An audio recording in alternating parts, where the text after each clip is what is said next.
આ સીઝન એવી છે કે તમે કાંઈ પણ કહો એ ચૂંટણીના ખાતામાં જમા થાય.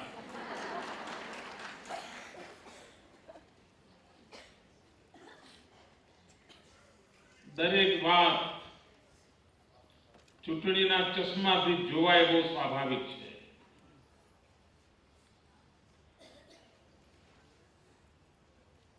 ચૂંટણી એ લોકશાહીનું ખૂબ મોટું પર્વ હોય છે અને આ લોકશાહીના પર્વમાં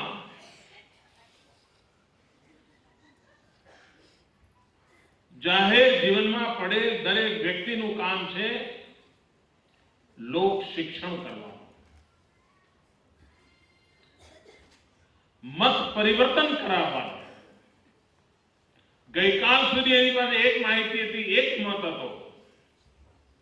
આજે એને સાહિત્ય માહિતી મળે, એનો મત પરિવર્તિત થાય, મત સક્રિય થાય, મત સુસુપ્ત ન હોય, મત માત્ર નિરીક્ષક ન હોય, મત પરિવર્તનનો પ્રહરી હોય. આ મતના મહત્વને સમજીને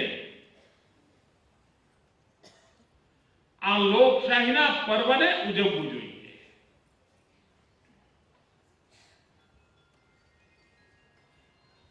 એક વ્યાપકપણે લોક શિક્ષણનું કામ થવું જોઈએ અને જરૂરી નથી કે જેને મતદાન મથકમાં જઈને મત આપવાનો છે એમનું જ શિક્ષણ થવું જોઈએ, જરૂર નથી. લોકશાહીનો પાયો મજબૂત કરવા માટે નાના નાના ભૂલકાઓને પણ આ લોકશાહીના પર્વથી પરિચિત કરવા જોઈએ, શિક્ષિત કરવા જોઈએ. આપણી બહેનો જો નક્કી કરે કે ગુજરાતની બધી શાળાઓના બાળકોને મળીને ચૂંટણી શું કહેવાય, વિધાનસભા શું કહેવાય, લોકસભા શું કહેવાય, વિધાનસભામાં ઉમેદવારી કેવી રીતે થાય છે, વિધાનસભાની ચૂંટણી કેવી રીતે થાય છે, મતદાર કેવી રીતે બને, મતદાન કેવી રીતે થાય, આનું આખું એક પ્રશિક્ષણ કર્યું હોય. ભલે વોટ નહીં આપવાનો પણ લોકશાહીનો પાયો મજબૂત બનવાનું કામ સ્વાભાવિક બનતું હોય છે. અને પછી એ ટાબરિયા શું કરે, એ વાનર સેના શું કરે, ગામ આખાને ભેગવી નાખે. તમે જેટલો પ્રચાર કરો એના કરતા વધારે કરે. પણ ઘણીવાર આપણા ધ્યાન યોજનામાં આ બધી બાબતો ચૂંટણીના પડઘમ વાગી ગયા પછી આવે છે. હું મહિલા મોરચાની બહેનો પાસે અપેક્ષા કરું છું કે 8મા 9મા 10મા 11મા 12મા ભણનારા બાળકોને લોકશાહીનું મૂલ્ય સમજાવી શકીએ. આપણે લોકશાહીના પર્વનો પરિચય કરાવી શકીએ. આપણે તાલુકા પંચાયતમાં જીતા હોઈએ, જિલ્લા પંચાયતમાં જીતા હોઈએ, નગરપાલિકામાં જીતા હોઈએ. આ તાલુકા પંચાયત, જિલ્લા પંચાયત, નગરપાલિકા છે શું, કામ કેવી રીતે કરે છે, એ જાતે જઈને સમજાવી શકીએ. મિત્રો ઘણીવાર નાનકડું લાગતું કામ પણ કેટલી મોટી અસર પેદા કરી શકે છે એનો કદાચ આપણે અંદાજ નહીં પડે. અને હું તો ઘણીવાર કહેતો હોઉં છું, ચૂંટણીમાં એક બહેનને બાળ વિભાગના ઇન્ચાર્જ બનાવવા જોઈએ. એક ભાઈ અને એક બહેનની જોડી હોય, એ બાળકોના જ કાર્યક્રમો ગોઠવા કરે આખી ચૂંટણીમાં. એમના સરગતો કાઢે, થાળી વગાડતા વગાડતા નીકળે. તમારામાંથી મોટા ભાગના લોકો ભાજપના કાર્યકર્તા કેવી રીતે બન્યા હશે? વિદ્યાર્થી અવસ્થામાં કોઈ તમને કોઈ કાર્યક્રમમાં લઈ ગયો હશે અને જેના કાર્યક્રમમાં પહેલા ગયા એ પાર્ટી તમારી થઈ ગઈ. લગભગ એવું થયું હોય. આ બાળકો પર ધ્યાન કેન્દ્રિત કરવું જોઈએ, એમનું શિક્ષણ કરવું જોઈએ. અને અને લોકશાહીનો પાયો લોક શિક્ષણમાં રહેલો છે. જૂઠા અપપ્રચાર આરોપો એ જે લોકો કરતા હોય કર્યા કરે. આપણે લોક શિક્ષણનું કામ કરતા. થોડા દિવસ પહેલા ઇલેક્શન કમિશનનું એક નિવેદન આવ્યું હતું. ઇલેક્શન કમિશને એમ કહ્યું કે અમે મહિલા મતદારોની સૌથી વધારે નોંધણી કરીશું અને મહિલા મતદારો પુરુષ મતદારો કરતા પણ વધારે મતદાન કરે એના માટે અમે સક્રિય પ્રયાસ કરવાના છીએ. આ ઇલેક્શન કમિશનનું નિવેદન છે. એનો અર્થ એ થયો કે તમારે માટે જો ઇલેક્શન કમિશનનું આ સપનું હોય, કારણ કે એમ્પાયર છે, ચૂંટણીના મુખ્ય એમ્પાયર એ હોય છે, જો એમ્પાયરનું આવું સપનું હોય તો એ સપનું પૂરું કરવા માટે જાહેર જીવનમાં પડેલા કાર્યકર્તા તરીકે અને એક મહિલા તરીકે આપણી જવાબદારી બને છે. બહેનો, લોકશાહીમાં એક સૌથી મોટા ગુણની આવશ્યકતા હોય છે. જો એ ગુણ ન હોય તો તમે લોકશાહીને લાયક નથી.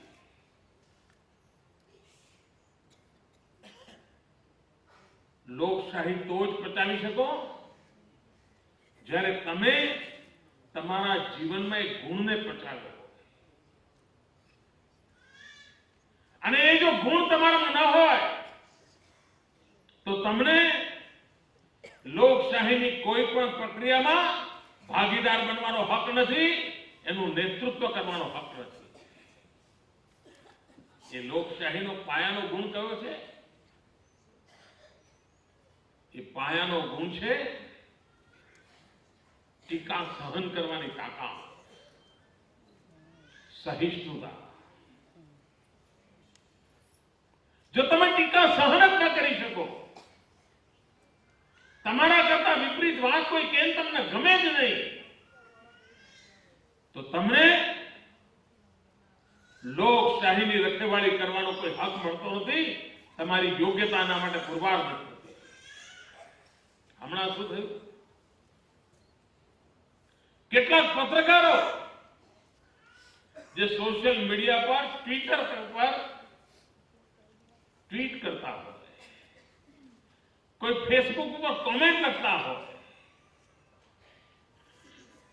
કોંગ્રેસના વિરુદ્ધમાં કંઈ કહેવાતું હોય, દેશની પરિસ્થિતિ વિશે કંઈ કહેવાતું હોય, તમને આશ્ચર્ય થશે ભાઈઓ.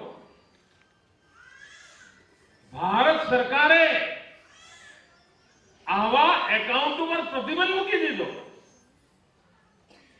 એનો અર્થ એ થયો કે એક SMS એમાં તમારી ટીકા થઈ હોય તો એ સહન કરવાની પણ એમની તૈયારી નથી.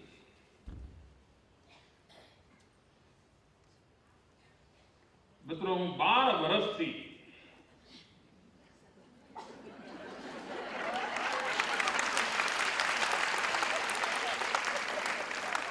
કોઈ હુમલો બાકી નથી, હુમલાનો કોઈ પ્રકાર બાકી નથી. જૂઠાણાઓની ભરમાર થઈ છે.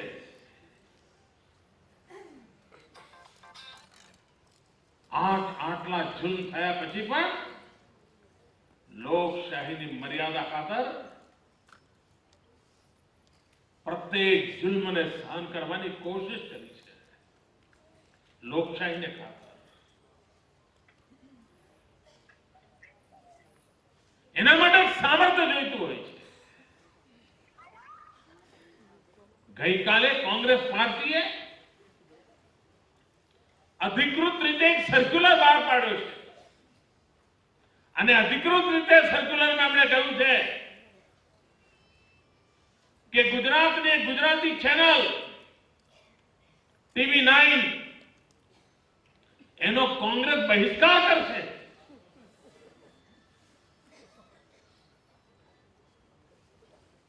કારણ શું? TV9 ચેનલનો ગુનો શું? કેટલીક બહેનો આ ઘરનું ઘર યોજનાના ભાગરૂપે ઘર લેવા માટે કોંગ્રેસ કાર્યાલય ગઈ. કોંગ્રેસ કાર્યાલય જઈને કહ્યું કે બતાવો અમને જમીન ક્યાં છે, મકાન ક્યાં છે, ડિઝાઇન ક્યાં છે. કોંગ્રેસના લોકો તતફફ કરવા માંડ્યા. એટલે બહેનોએ કહ્યું તમે જૂઠાણા ફેલાવો છો. એટલે એમણે પેલા ફરિયાની હોળી કરી. એ હોળીનું દ્રશ્ય આ ટીવી 9 વાળે બતાવ્યું. એ એમનો ગુનો. જૂઠનો પર્દાફાશ થયો એ એમનો ગુનો. અને એના કારણે અસહિષ્ણુતા, લોકશાહીનો પારાવાર વિરોધ, એક ટીવી ચેનલને બંધ કરી દો, એનો બહિષ્કાર કરી દો, અન્ય રાજ્યોની અંદર એને મળતી જાહેરાતો બંધ કરી દો. અરે કટોકટી કરતા પણ આ ભૂંડા તમારા ખ્યાલો છે કોંગ્રેસના મિત્રો. તમે યાદ કરો ઇન્દિરા ગાંધીના એ દિવસો. ઇન્દિરા ગાંધીનો સૂરજ ચારેકોર તપતો હતો. એમણે હિન્દુસ્તાનની લોકશાહી પર ઘા કર્યો હતો. અહીંના છાપાઓ પર પ્રતિબંધ મૂક્યો હતો. સેન્સરશિપ લગાવી હતી. મીસાનો ભય પેદા કર્યો હતો. અને કોઈ આંખ ઊંચી કરે તો મીસાના કાળા કાયદા નીચે ઇન્દિરા ગાંધી આ દેશના સૌ લોકોને જેલમાં નાખી દેતા હતા. આટલો જુલ્મ કર્યો તો તેમ છતાં આ દેશની પ્રજાએ મોકો મળ્યો ત્યારે પરવાળમાં શ્રીમતી ઇન્દિરા ગાંધી સહિત એમની પાર્ટીને ખસેડી દીધી.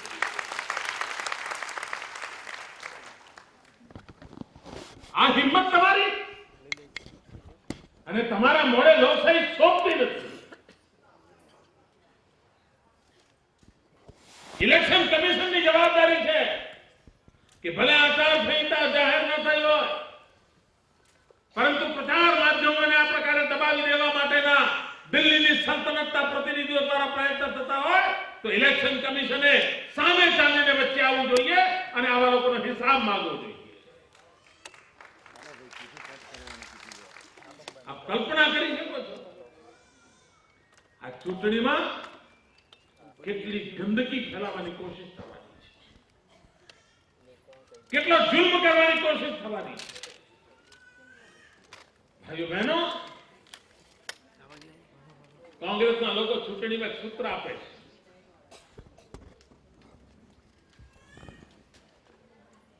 દિશા બદલો, દશા બદલો.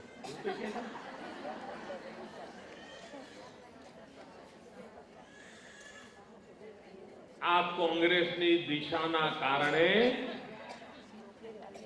હિન્દુસ્તાનની દુર્દશા દેશ જુએ છે. શું એ ઓછું છે તો તમારે ગુજરાતની દુર્દશા કરવી છે? ના, હજુ એ તમારે ગુજરાતની દુર્દશા કરવાના વર્તા બાકી રહી ગયા છે. આ તમારી દિશાનું પરિણામ છે કે દેશની દુર્દશા થઈ છે અને ગુજરાત આ તમારી દિશાએ જઈને ગુજરાતની દુર્દશા નહીં થવા દે.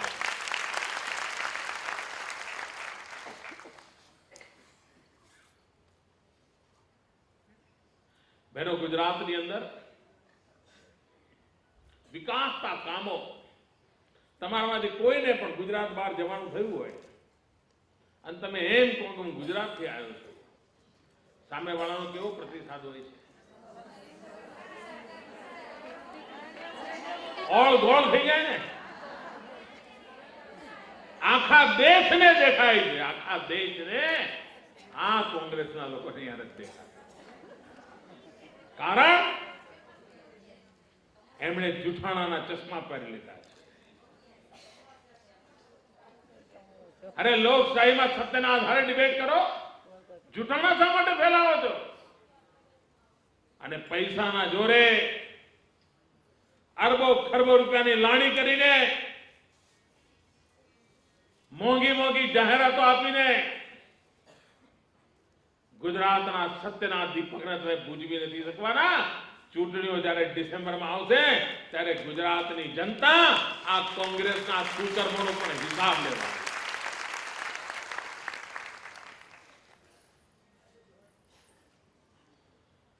બેનો, ચૂંટણી બૂથમાં જીતવાની હોય. બૂથ જીતો એટલે ધારાસભા જીતાઈ જાય અને બૂથ હારી જાઓ તો ધારાસભા જીતાય નહીં. અને જો ગુજરાતમાં બહેનોની ફોજ નક્કી કરે કે દરેક પોલિંગ બૂથમાંથી ઓછામાં ઓછા 300 મત ભાજપને નખાવા છે, હિસાબ લગાવીને ભાઈઓ જે લગાવે જુદા, બહેનો નક્કી કરે કે એક પોલિંગ બૂથમાંથી ઓછામાં ઓછા 300-350 વોટ ભાજપ તરફે મતદાન થવું જોઈએ. બહેનો લખી રાખજો, ટીવી પર એક આપણા સમાચાર ના આવે, છાપામાં કઈ છપાય નહીં, કોઈ જાહેર સભા ના થાય, મોદી સાહેબનો પ્રવાસ ન થાય, તેમ છતાંય ભારતીય જનતા પાર્ટી 16 કળાએ ખીલી ઉઠે. તમે લખી રાખો.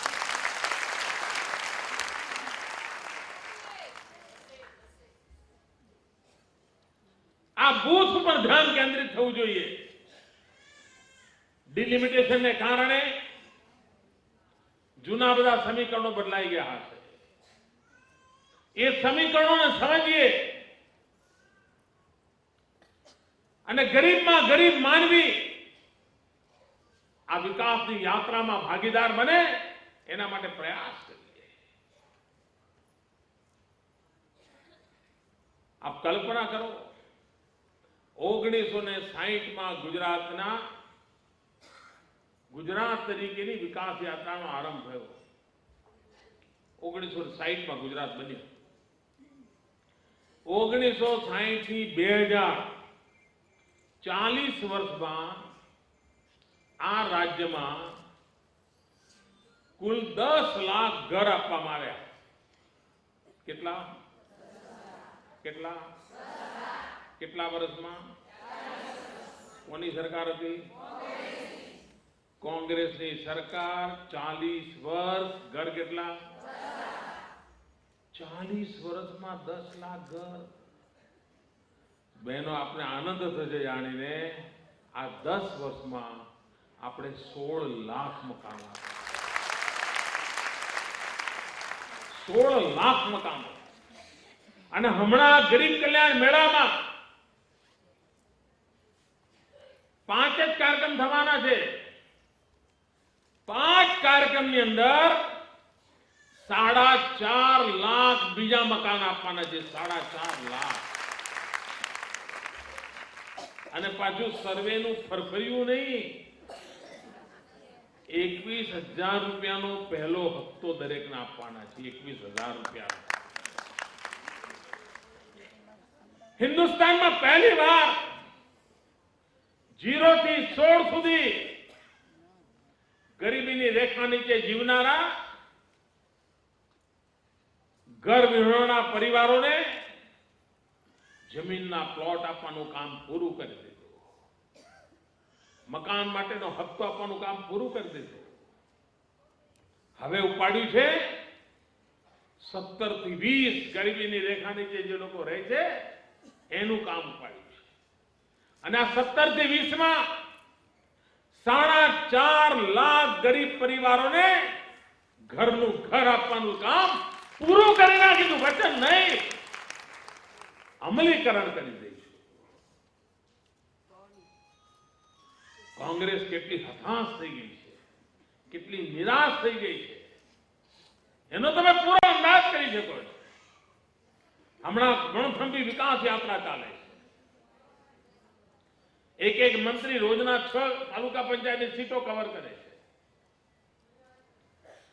અને એક કાર્યક્રમની અંદર 1000, 1200, 1500 લોકો હાજર હોય છે. ગઈકાલે મેં ગરીબ કલ્યાણ મેળામાં વિડીયો કોન્ફરન્સથી ભાષણ કર્યું. ગરીબ કલ્યાણ મેળામાં વિડીયો પરથી ભાષણ સાંભળવામાં લગભગ 2.5 લાખ લોકો હાજર હતા. 2.5 લાખ. અને મેં રિપોર્ટ મેળવ્યા કે જેમ હાજરીમાં રૂબરૂમાં જે પ્રકારે કામ થાય એટલી જ અસરકર્તાથી કામ થાય છે. કારણ છે વિશ્વાસ. અને ભાઈઓ બહેનો, વિશ્વાસ આપણી મોટી મૂડી છે. એ વિશ્વાસને લઈને આપણે આગળ વધી રહ્યા છીએ. અને ભારતીય જનતા પાર્ટીનો એક જ મકસદ છે, અમારા ગુજરાતનું ભલું થાય, અમારા ગુજરાતની માતાઓ બહેનો સુખ અને શાંતિથી જીવતી થાય. અહીં અમારા અગાઉના વક્તાઓએ અનેકવિધ યોજનાઓનું વર્ણન કર્યું હશે. અહીંયા હું તમને પૂછું, તમે પણ 100 યોજનાઓ એક એક જણ બોલી જશો. પણ લોકશાહીનો એક કસોટી કાળ પણ હોય છે. એક કસોટી કાળ એ હોય છે કે સામાન્ય નાગરિકને શું મળ્યું એનાથી સંતોષ નથી થતો. એને તમારે સમજાવવું પડે કે પહેલા સ્થિતિ કેવી હતી. તમે પૂછો ગામમાં બસ આવતી હતી, એ ના પાડે, અને પછી પૂછો કે આવે છે તો એ હા પાડે ને પછી સંતોષ થાય. બાકી એને ટેવ એવી પડી ગઈ છે કે પહેલા લાઈટ જતી જ નહોતી. લાઈટ રોજ આવે એટલે હવે એની આદત નથી રહેતી. આ દુષ્કાળમાં એવું થયું છે. પહેલા 10 વર્ષમાં 7 વાર દુષ્કાળ આવે એટલે તેમાં કહેતા દુષ્કાળ. જાન્યુઆરી મહિના સુધી કોઈ દુષ્કાળની ચર્ચા નહોતું કરતું. પણ હવે 10 વર્ષથી એવો વૈભવ જોયો છે કે 1 મિનિટ દુષ્કાળ સહન નથી થતો. આ ગુજરાતની તાકાત ઊભી થઈ છે. ગુજરાતનો માનવી એટલો જાગૃત બન્યો છે અને એને હજુ વધુ જાગૃત બનાવવાનું કામ આપણે કરવું છે. બહેનો, આપણો સંકલ્પ છે કે ભૂતકાળમાં અછતના કામો થયા હશે, એમાં રફાળેશ્વર પણ થયા હશે. આ પેઢીને ખબર નહીં હોય. કોંગ્રેસના લોકોએ રફાળેશ્વરમાં ઢોરવાડામાં અરબો ખરબો રૂપિયાની કેવી ખાયકી કરી હતી. ઢોરના મોંમાંથી ચારો ચાવી ગયા હતા. ચારો ચાવી ગયા હતા લોકો. એટલો બધો ભ્રષ્ટાચાર કર્યો હતો આ લોકોએ. દુષ્કાળના દિવસોમાં કામો કર્યો હતો અને કોઈ વિધાનસભાનું સત્ર એવું નહોતું થતું કે જે વિધાનસભાની સત્રમાં કોંગ્રેસ અને વિપક્ષ આમને સામને આવ્યું હોય અને રફાળેશ્વર માટેની ચર્ચા ના થઈ હોય. અને કોંગ્રેસ પાસે જવાબ આપવાના જગ્યા નહોતી રહેતી. આપણે નક્કી કર્યું છે કે આ અછતને પણ અવસરમાં પલટવી છે.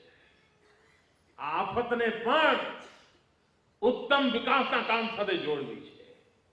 અને એમાંથી એક નિર્ણય કર્યો છે કે નર્મદાની જે કેનાલ જાય છે, કેનાલની બાજુમાં જે જમીન છે, પાણી કેનાલનું અને કેનાલના બાજુની જમીન લાખો હેક્ટર જમીન થાય છે. લાખો હેક્ટર એ આખી ઘાસ ઉગાડી દે છે.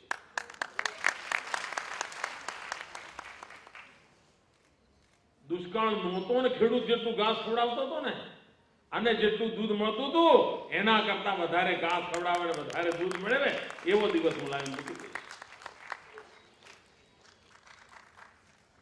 અમને સૂજ્યું, એમને નહીં સૂજ્યું. આ કેનાલ કે મારા આયા પછી બની છે એવું નથી. બીજા ડેમની કેનાલો તો હતી. ઉકાઈ ડેમની કેનાલ હતી, પાલિતાણાના શત્રુંજય ડેમની કેનાલ હતી, ધરોઈ ડેમની કેનાલ હતી.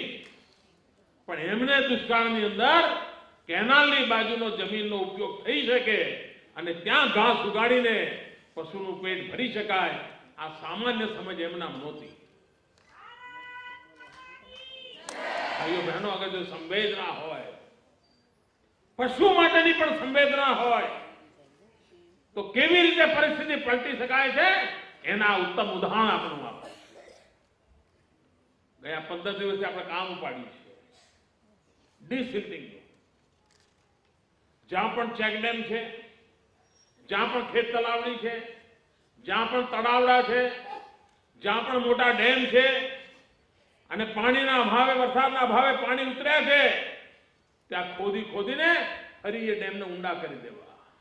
એ ડેમ બન્યો હોય એ વખતે ઊંડો થયો હશે, ત્યાર પછી માટી પુરાણ થતું જ ગયું હોય અને એનું પાણી સંગ્રહ શક્તિ ઘટતી ગઈ હોય. ઘણી વાર તો અડધો અડધ થઈ ગયો હોય, અડધો માટીડો ભરાઈ ગયો હોય. આપણે આને આફતને અવસરમાં પલટવું છે. એટલે આપણે નક્કી કર્યું છે કે દુષ્કાળની અંદર આખા રાજ્યમાં આ પ્રકારે ચેકડેમ હોય, બોરીબાંધ હોય, ખેત તલાવડી હોય, તળાવ હોય, આ બધી જગ્યાએ એનો કામ કાઢીને ફરી એને પૂર્વવત ઊંડા કરી દેવા અને કામ ખેડૂતોને મફતમાં આપી દેવા. જે મફત પોતાનું ટ્રેક્ટર આવીને લઈ જાય, 1 રૂપિયો નહીં જાઓ. અને ખેડૂતો પોતાના ખેતરમાં કામ નાખે ને એટલે એમનું એ તાકાત અનેક ગણી વધી જાય, અનેક ગણી ખેતરની એમની તાકાત વધી જાય, એમની જમીન ફળદ્રુપ થાય. આવો લાંબા ગાળાના આયોજન સાથે આ આફતને પણ અવસરમાં પલટવાનું કામ ઉપાડ્યું છે. અને આપણી ઈશ્વર પ્રાર્થના તો ચાલુ જ છે. હજુ મોકો છે ઈશ્વર, હજુ અમારા ગુજરાતને વરસાદની જરૂર છે, આવવા દે. અને ઈશ્વર આપણું માનશે, સાંભળશે. આટલી બધી બહેનો પ્રાર્થના કરે તો ઈશ્વરને સમજણ તો પડે.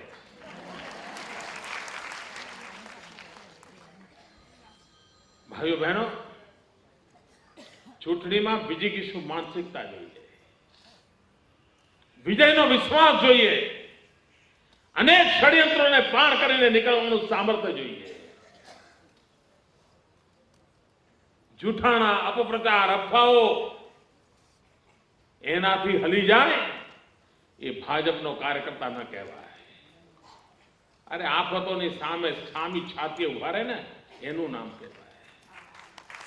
મિત્રો, દિલ્હીમાં એમની સરકાર છે, 8 વર્ષથી છે, જાતના બધા ખેલ કરી ચૂક્યા છે.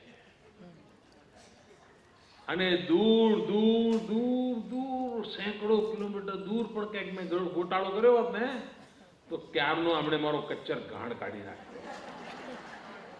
આખી સરકાર મારી વાહે લગાડી છે, આખી સરકાર, તો એ એક પાંદડું હલાવી નથી શકતા. મિત્રો, કારણ ગુજરાત માટે સમર્પણ ભાવથી જીવવાનું નક્કી કર્યું, નેક દિલીની હિંમતથી જીવવાનું કામ કર્યું છે. મિત્રો, અને હું કોંગ્રેસને લલકારતો રહ્યો, આજે ફરી લલકારું છું. આવો, તમારામાં દમ હોય તો વિકાસની સ્પર્ધા કરો, જૂઠાણા ફેલાવવાનું બંધ કરો. આ તમારી દિલ્હીની આવડી સલ્તનત અને આ મારું નાનકડું ગુજરાત આવી જાય.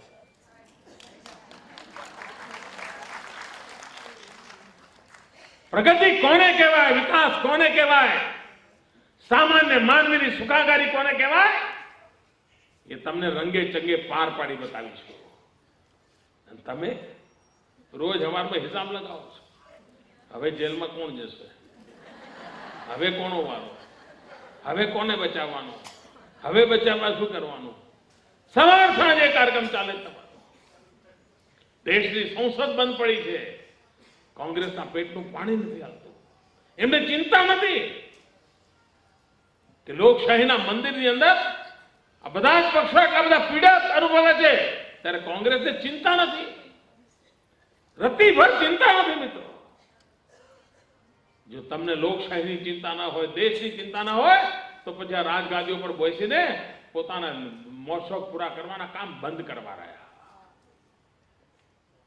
સમાજને માટે કંઈ કરવા માટેની તૈયારી જોઈએ, કે તૈયારી એમનામાં છે નહીં. ભાઈઓ બહેનો, વિકાસ કરવો તો પરિશ્રમ કરવો પડતો હોય છે. હમણાં રૂપાલાજી વર્ણન કરતા હતા જાપાનનું. તમને જાણીને આશ્ચર્ય થશે. ભાઈ, હું જાપાન ગયો, 4 જ દિવસ માટે ગયો હતો. કેટલા આમ ખોખારીને બોલો. અને 4 દિવસમાં 5 રાજ્યોનો પ્રવાસ કર્યો.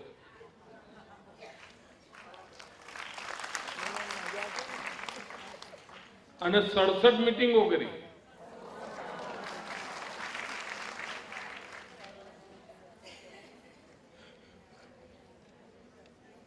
મિત્રો, આ પરિશ્રમ કરવો પડતો હોય છે. આ ગુજરાત એમને આગળ નથી વધતું.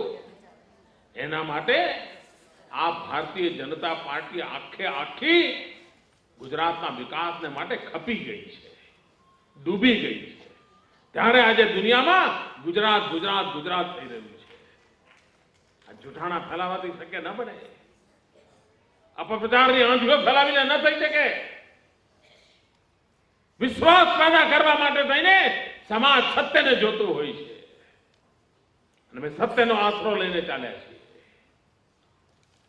કોઈ પણ પેરામીટર, કોઈ પણ નક્કર હકીકત એવી નથી કે જેની સામે કોંગ્રેસ ટકી શકે. ભાઈ, આ વિશ્વાસ સાથે જવાનું છે અને અહીંથી સંકલ્પ કરીને જઈએ.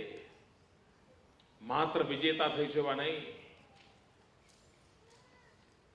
સત્તા ભૂખી કોંગ્રેસને એવો પદાર્થપાઠ શીખવાડીશું કે ગુજરાતના લોકશાહીને કલંકિત કરે એવા રસ્તાઓ અપનાવવાનું ભવિષ્યમાં ક્યારે હિંમત ન કરે. આ હિંમત જોઈએ બેન, અને હિંમત સાથે આગળ વધવું છે આપણે. કોંગ્રેસને રસ્તો નથી જોડતો. શું કરવું એમને સમજ ને. એમણે એક જાહેરાત એવી આપી, એમાં એ જાહેરાતમાં એમ કહે છે કે આ ઉદ્યોગોના, રોડના, વીજળીના કારખાના, પછી એક બેન આવીને એમ કહે છે કે અમારે આવું કશું નથી જોઈતું, અડધો રોટલો મળશે. પણ અમારે તો અડધો રોટલો જોઈએ. અમારે રોડ નથી જોઈતા, રસ્તા નથી જોઈતા, વીજળી નથી જોઈતી, કારખાના નથી જોઈતા. આ અડધા રોટલાની માંગ કોણ કરે? જોયું તમે? ખાધે પીધે સુખી 100 કિલો વજન છે. 100 કિલોના બેન જયશ્રીબેન ને દર્શનાબેન ને ભેગા કરો એટલા.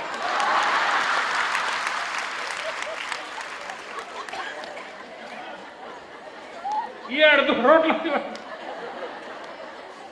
અને પાછા એમ કે રોડ નથી જોઈતો, ઉદ્યોગ નથી જોઈતો, વીજળી નથી જોઈતી, અમારો તો અડધો રોટલો જોઈએ. કોંગ્રેસ વાળા કોઈ ભૂખી બેન દુબળી પતલી લાવ્યો તો લોકોના ગળે ઉતરે. પણ આ જૂઠું કરો ને ક્યાંક તો ભૂલ રહી જાય. ક્યાંક ખોટું કરવાનું હોય તો ક્યાંક તો ખોટું થાય. ઈશ્વર ખોટું કરાવે. તમે ગામડામાંથી આવ્યા છો, નાના સ્થાન પરથી આવ્યા છો. હું આપને પૂછવા માંગુ છું, આપને જવાબ આપો. શું રોડ જોઈએ? વીજળી જોઈએ? વિકાસ જોઈએ? રોજગાર જોઈએ? ઉદ્યોગ જોઈએ? ખેતીનો વિકાસ જોઈએ? શિક્ષણ માટેની સારી સંસ્થાઓ જોઈએ? લોકોને આ જોઈએ.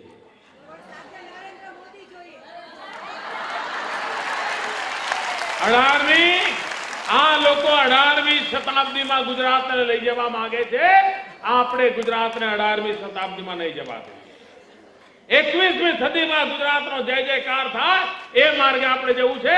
અને તેથી કોંગ્રેસના જૂઠાણાઓનો જડબાતોડ જવાબ આપો. અને ચૂપ રહેવાની જરૂર નથી. કોઈએ ચૂપ રહેવાની જરૂર નથી. શેરને માથે સવા શેર આ ગુજરાતને મારી બહેનો કરી બતાવે.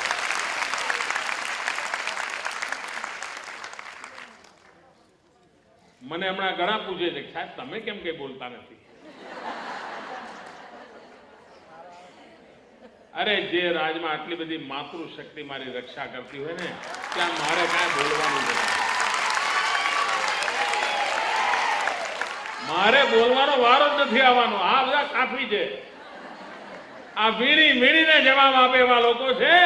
મારે ખરેખર જવાબ દેવાનો વારો નથી આવવાનો એની મને પૂરી ખાતરી છે. આપ સૌને આજે આ કાર્યક્રમ આયોજન માટે અભિનંદન આપું છું. અને મને વિશ્વાસ છે કે ભારતીય જનતા પાર્ટીની મહિલા શક્તિ એક મોટી મૂડી છે. મહિલા મતદાર એ ભારતીય જનતા પાર્ટીની મૂડી છે. આ મહિલા મતદારોની પર ફરી વળીએ અને આપણે જે દિશામાં આગળ વધ્યા છીએ અને લોકોને કહેજો આ ગુજરાતની સરકારે 50% રિઝર્વેશન લાવી હતી. આ કોંગ્રેસ 50% રિઝર્વેશનનો કાયદો પાસ ના થવા દીધો. આ કહેજો લોકોને. ધન્યવાદ.